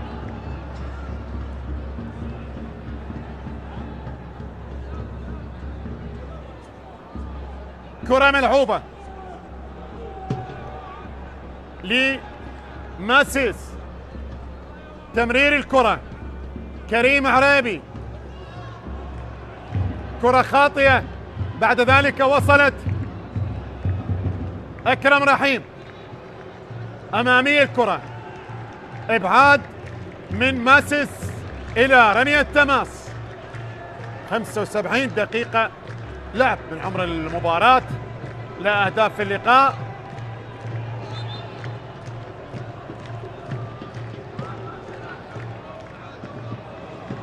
مباريات الجولة وصولا لهذه المباراة جميع تتحدث عن اللقاءات سجل فيها الأهداف. ديالا الفوز على نادي القاسم 3-0. أمانة بغداد الفوز على الشرطة بهدفين مقابل هدف واحد. هوك الفوز كذلك على القوة الجوية بهدفين. كرار محمد وداريو الإكوادوري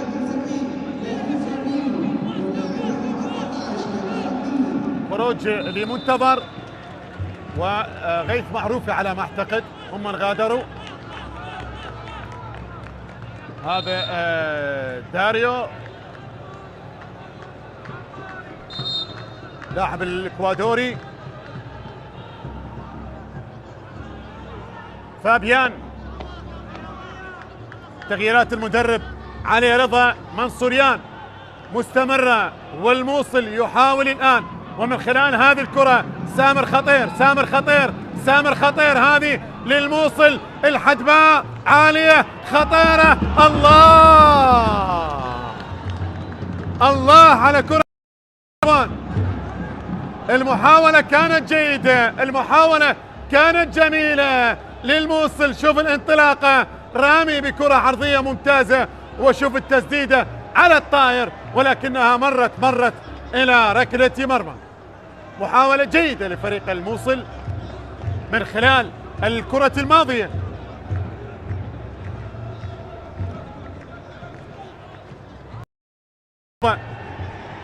تقطع الآن علاء الدين، طلب للكرة، سامر يحاول، سدد الكرة وحكم المباراة يقول بأن الكرة فيها خطأ، فيها لمسة يد على خط منطقة الجزاء.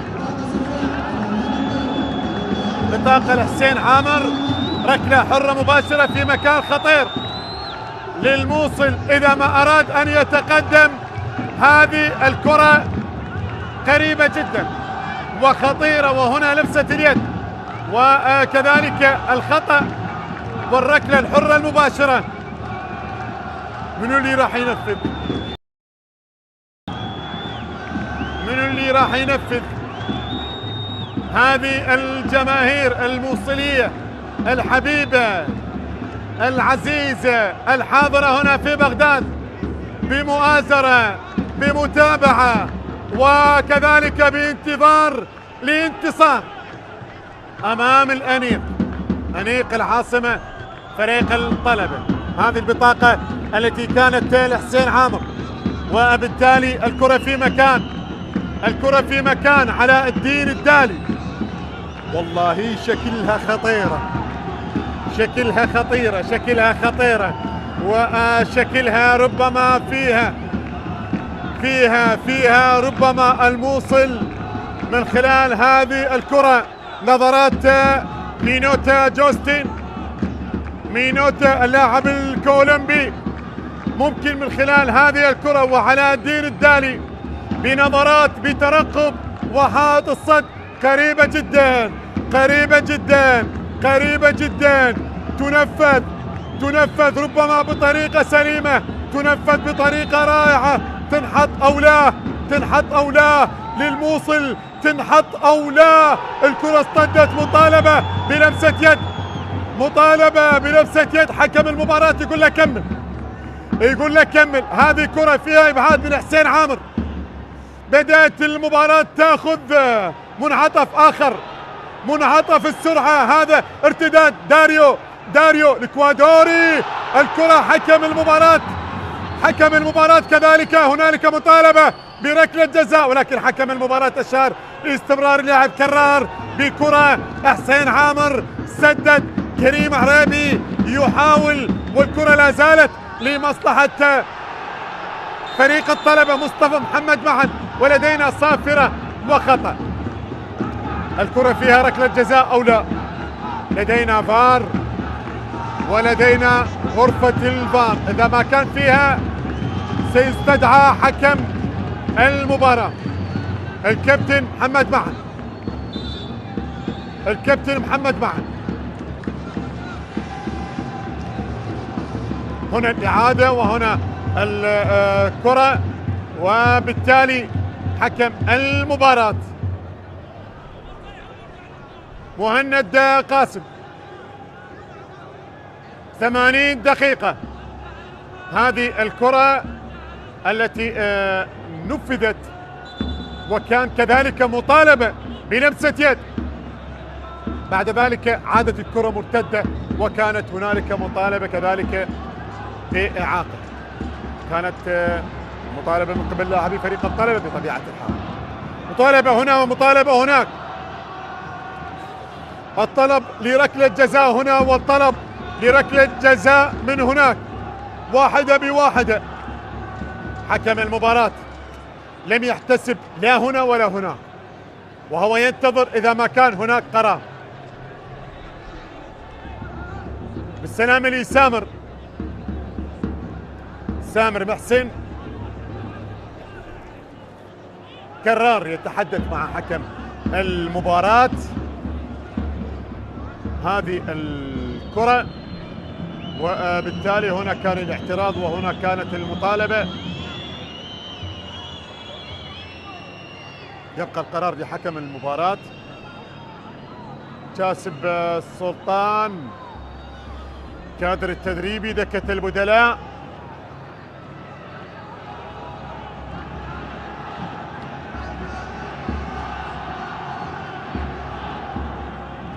حكم اللقاء يعود إلى الفار، إذن يعود إلى الفار. حكم اللقاء مهند قاسم بعد الاستدعاء من غرفة الفار فهد كريم وجهاد عطية. يعود لأول لقطة اللي هي لقطة نادي الموصل. هذه الكرة التي طالب فيها فريق الموصل بركلة جزاء.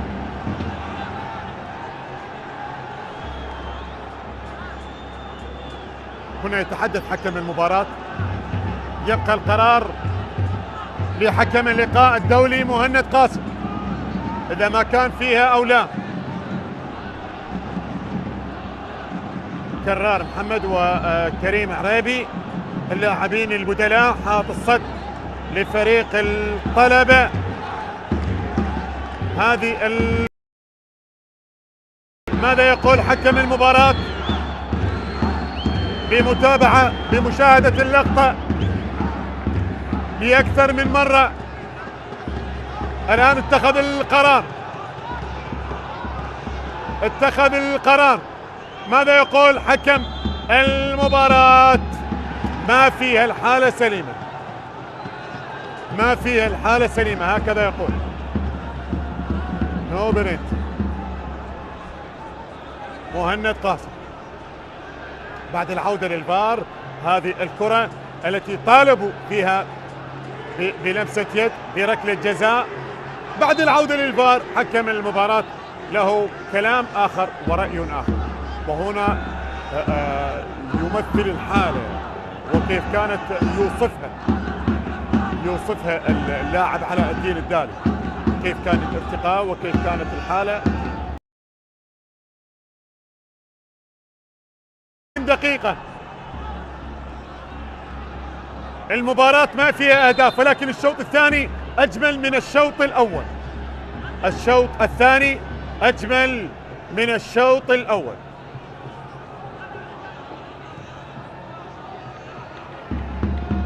عالية زيد إسماعيل من أمام بيدي، أكرم رحيم، مينوتا يسيطر على كرة جوستين، تلقى للأمام، ماسيس خاطئة الكرة، تبقى المحاولة الصافرة والخطأ، ركلة حرة مباشرة لبيدي. هذا داريو الإكوادوري، فابيان أحد البدلاء. مع التغييرات ما تغيرت نتيجة المباراة، عاد الأداء في الشوط الثاني ممكن تغير. مباراة في الشوط الثاني أجمل من الشوط الأول، ولكن ما كنا ننتظر الهدف اللي غاب لغاية الآن. التغييرات ياسر ناجي وعلي لطيف.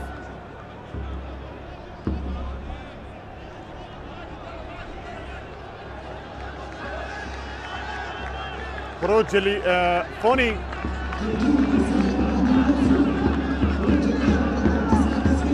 هذا علي لطيف يستلم شارة القيادة، لاعب كذلك خبرة سنوات. خروج لمهاجم ودخول لمدافع.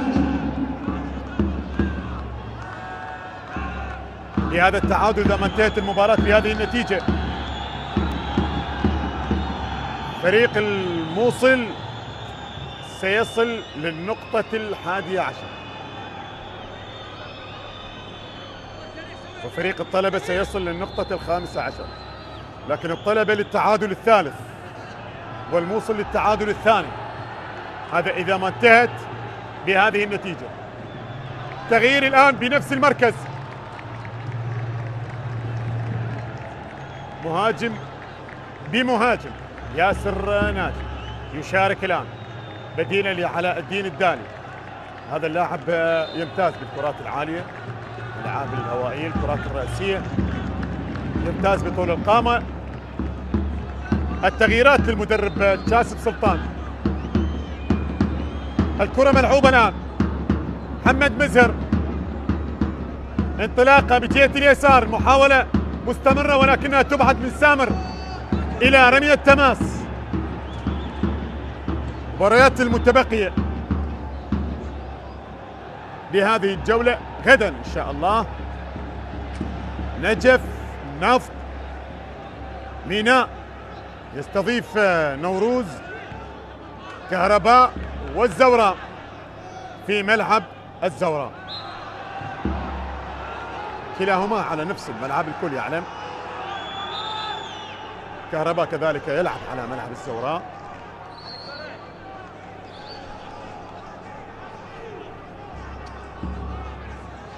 بينما مباريات الجولة 10: الزوراء والغراف، شرطة وزاخو، نوروز والنفط، أربيل والقوة الجوية، نفط ميسان وديالة، الكرخ، الموصل، هوك، أمانة بغداد، الميناء والكهرباء، القرمة والنجف والقاسم والطلبة.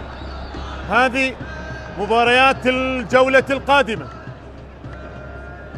ولا يزال أربيل متصدرا لدورين، لا يزال في الصدارة أربيل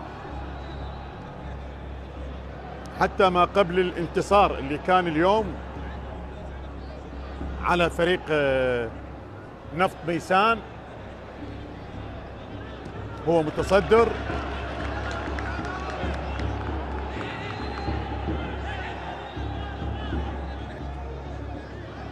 حسين عمار دياله بالترتيب الثاني ب 19 نقطة. القرمة بتقدمه اللي لغاية الآن على فريق الغراف يرتقي إلى الترتيب الثالث ب 17 نقطة، إلا إذا ربما تتغير الأمور هناك في مباراة الغراف والقرمة، مباراة التي تقام بذات التوقيت. مع هذه المباراة هناك في ملعب الناصرية، بينما الموصل الآن الموصل والمحاولة بيدي لسامر، سامر يحاول سدد الكرة ولا زالت الفرصة متاحة، خطيرة خطيرة للموصل. ياسر ناجي بكرة مرتدة من حارس المرمى، بكرة مرتدة من حارس المرمى. شوف التصويبة من رامي الوسماني وحارس المرمى أبعد الكرة بالمرة الأولى، وياسر ناجي بالمرة الثانية، ولكنها مرت إلى خارج أرضية الملعب إلى ركلة مرمى. كان ممكن الموصل يتقدم وفي وقت قاتل، في وقت قاتل. هنا سيف يشارك، سيف رشيد وحيدر أو حميد الطائي يشارك الآن. التغييرات خروج الوسلاتي وكذلك لاعب هنا كريم عرابي. حكم المباراة يحتسب خطأ لفريق الموصل. خروج لمحمد مزهر كذلك. هذا كريم عرابي. 8 دقائق، 8 دقائق الوقت المضاف. سيف الذي شارك طبعا هو هداف فريق الطلبة بهدفين، سجل على فريق هوك وسجل على نفط ميسان.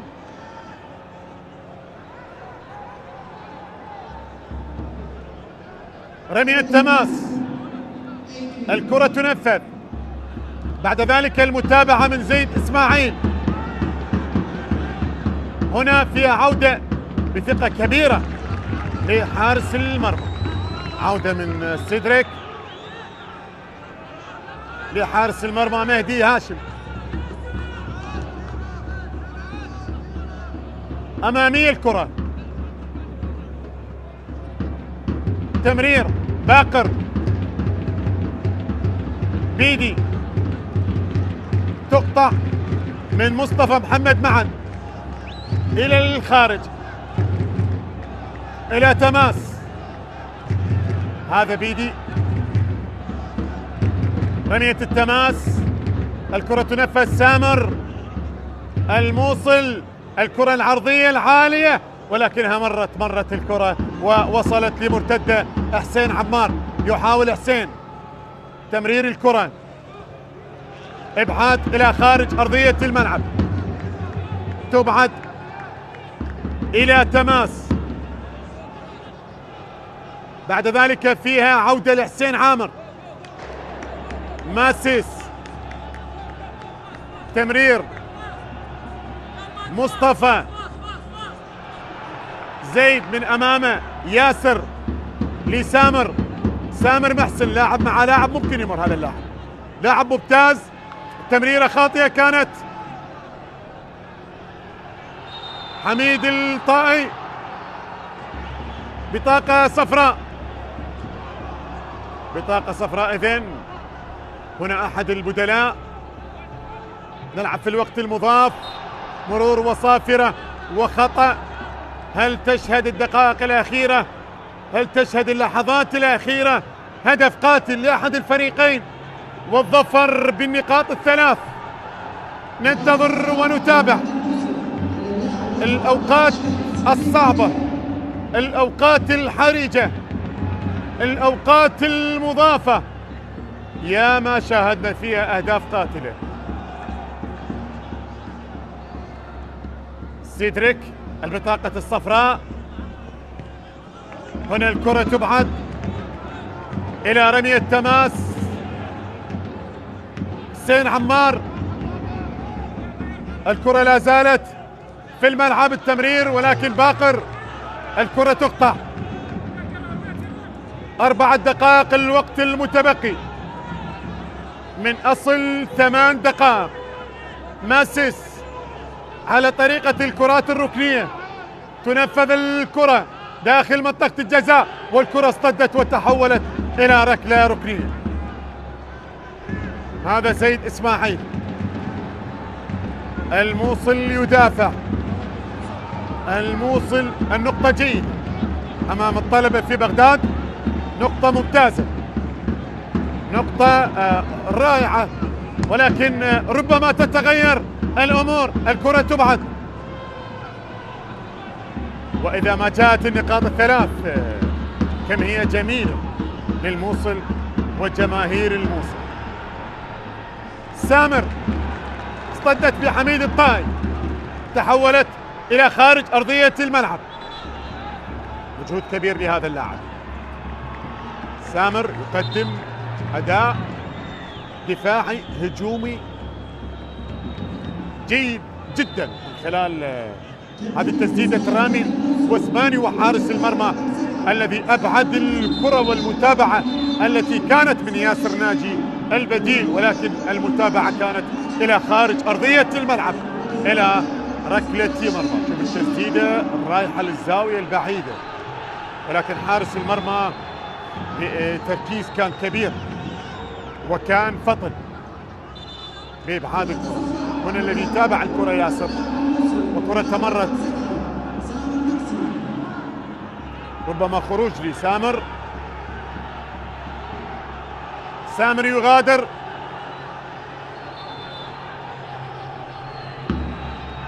هذا سامر طبعا يتلقى البطاقة الصفراء بسبب إضاعة الوقت، هكذا يقول حكم المباراة، وبالتالي تشهر البطاقة الصفراء قبل أن يغادر سامر محسن. لذلك هنا ماجد الذي شارك.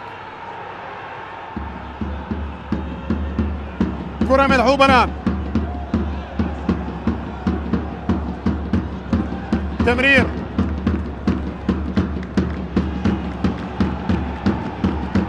كذلك لاعب عمر بشيرو لاعب الغاني شارك مع اللاعب ماجد في التغييرات الأخيرة التي كانت قبل قليل لشاسف سلطان مدرب فريق الموصل. خلص 7 دقائق، دقيقة واحدة متبقية من الوقت المضاف، بينما الكرة ترسل عالية. هل فيها هدف قاتل؟ هل فيها هدف؟ والهدف سيكون ثمين جدا. هدف المباراة في مثل هكذا التوقيت ثمين جدا. رامي حافظ على الكرة لتترك إلى ركلة مرمى.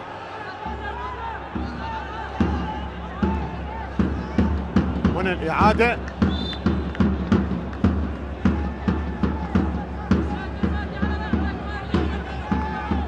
بمتابعة كريم عريبي وسيف رشيد. أمامية الكرة، الضربة الرأسية، ماسيس أبعد الكرة، رمية تماس، ربما هذه الأخيرة. حكم المباراة اي نعم يقول رمية تماس، ربما الأخيرة، وتطلق الصافرة.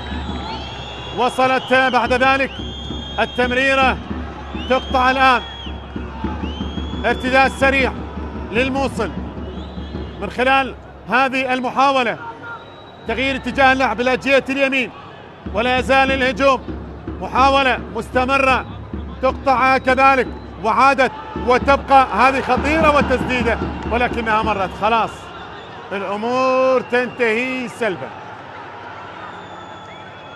الأمور تنتهي بنتيجة التعادل بدون أهداف. هكذا هي الصورة بين الأزرق والأحمر، وهذه الكرة وهذه المحاولة. حكم المباراة ربما الآن إذن يطلق الصافرة الحكم الدولي مهند قاسم للنهاية الكاملة لهذه المباراة. الطلبة الموصل حبايب من خلال هذا اللقاء التعادل بدون أهداف، نقطة لكل فريق. كنت معكم معلقا للمباراة علي الشمري. السلام عليكم ورحمة الله وبركاته.